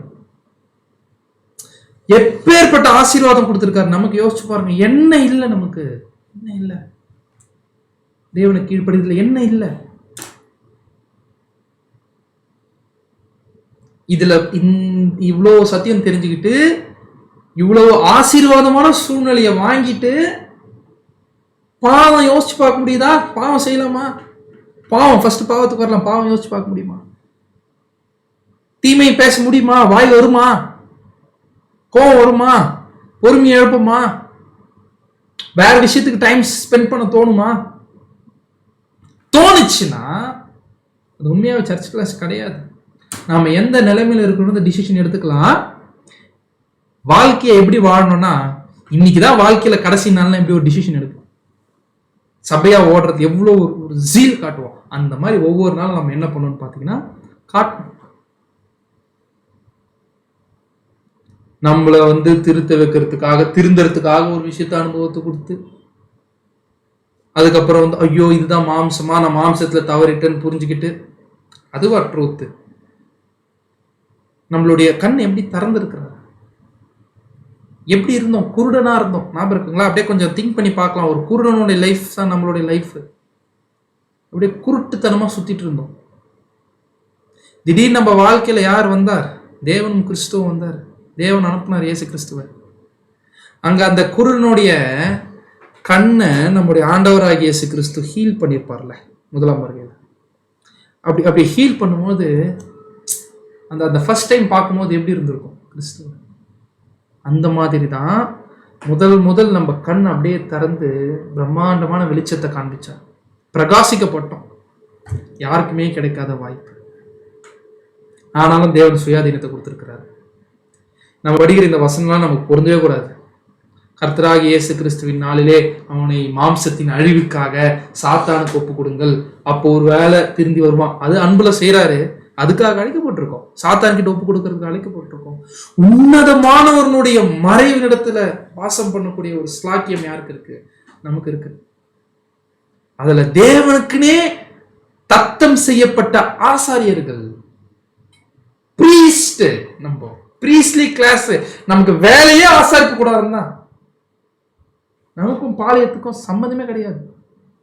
ஆனா அந்நிய அக்னியை கொண்டு வந்தோம்.